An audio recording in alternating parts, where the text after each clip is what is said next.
घने जंगल के बीच एक ऊंची पहाड़ी पर एक पुरानी शाही गुफा थी। इस गुफा में जंगल का राजा बबराज अपने पत्थर के सिंहासन पर बैठा था। उसके पास बैठी थी एक चालाक काली मैना जिसका नाम था कलिका।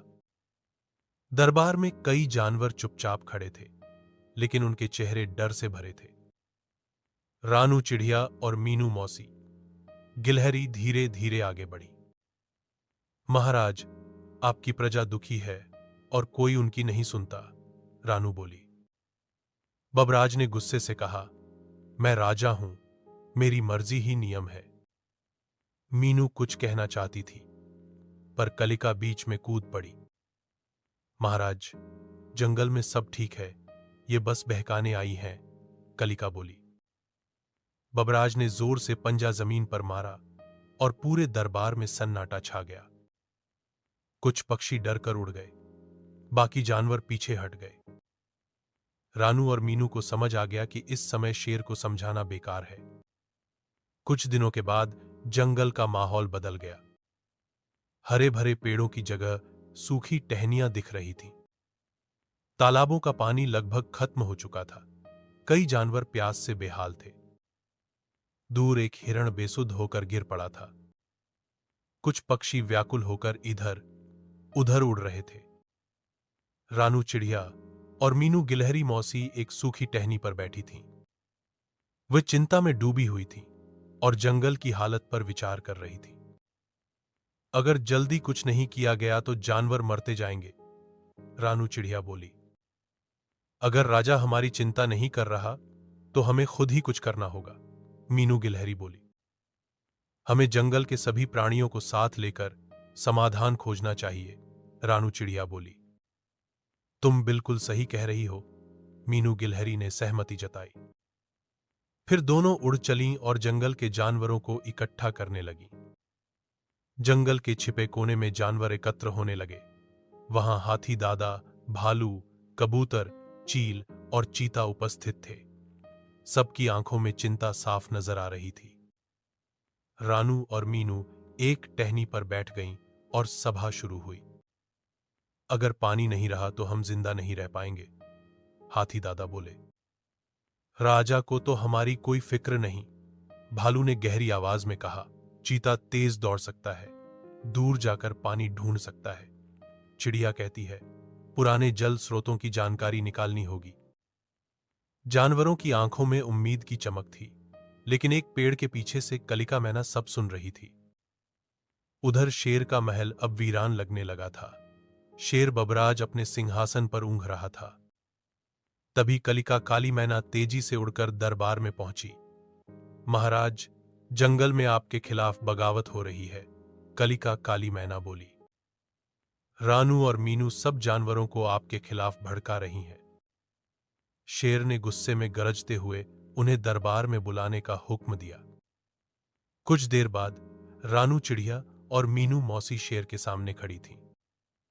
तुमने मेरी अनुमति के बिना जंगल में मीटिंग क्यों रखी? शेर गरजा।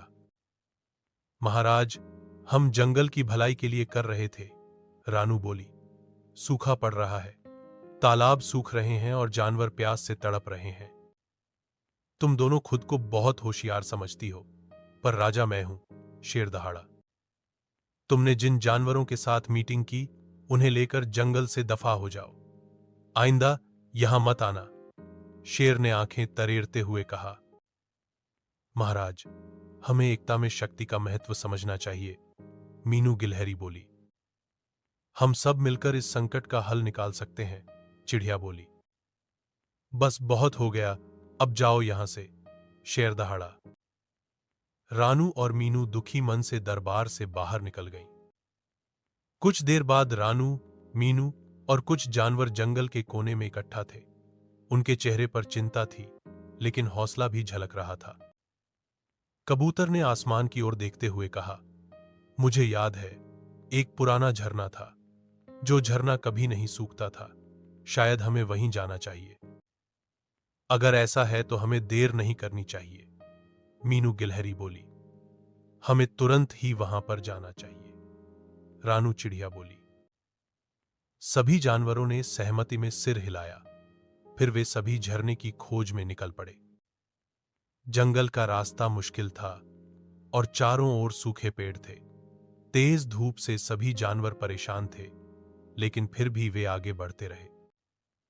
अचानक झाड़ियों से दो भेड़िए निकलकर सामने आ गए। उनकी आंखों में भूख और क्रूरता थी। जानवर घबरा गए। हमें इनसे निपटना होगा, मीनू गिलहरी बोली। तुम्हें यहां से जाना होगा, वरना अच्छा नहीं होगा, चीता गरजा। भेड़िए कुछ देर गुर्राए, लेकिन जानवरों की संख्या देखकर डर गए। फिर भेड़िए वहां से भाग गए। सफर जारी रहा। गर्मी और प्यास सब पर भारी पड़ रही थी, लेकिन सभी हौसले के साथ आगे बढ़ते रहे। कई घंटों की मेहनत के बाद उन्हें पानी की आवाज सुनाई दी। रानू चिड़िया खुशी से चहकते हुए बोली, हम पहुंच गए। सभी जानवर खुशी से झरने की ओर दौड़ पड़े। झरना बह रहा था और उसके चारों ओर हरियाली थी। ठंडी हवा से सभी को राहत मिलने लगी। सभी ने तय किया कि वे अब यहीं बसेंगे। देखा, जब हम सब एकजुट हुए तो हमें रास्ता मिल ही गया, रानू बोली। उधर शेर का जंगल अब वीरान हो चुका था। शेर गुफा के बाहर बैठा था। उसकी हालत कमजोर हो चुकी थी। क्या ये वही जंगल है जिस पर मैं राज करता था? शेर बड़बड़ाया। ब्लैक बर्ड पास की डाल पर बैठी थी। महाराज, धैर्य रखें, बारिश आएगी। शेर ने उसकी ओर देखा, पर अब उसकी आंखों में संदेह था। फिर शेर ने खुद ही अपने प्राणियों को खोजने का फैसला किया। वह कमजोर था, लेकिन हार मानने को तैयार नहीं था। अचानक उसे पानी की बहने की आवाज सुनाई दी। कुछ दूरी पर झरने के पास सभी जानवर बैठे थे। उन्होंने झाड़ियों में हलचल सुनी। वहां एक कमजोर और थका हुआ शेर बाहर निकला। महाराज, आप यहां? जानवर बोले। तुम लोग सही कह रहे थे। एक राजा की शक्ति उसकी प्रजा होती है। मुझे माफ कर दो, शेर बोला।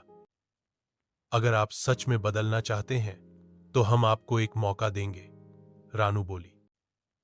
शेर की नजर ब्लैक बर्ड पर पड़ी, जो अब भी डाल पर बैठी थी।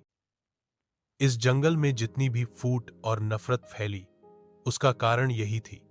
इसे अब यहां रहने का अधिकार नहीं, शेर दहाड़ा।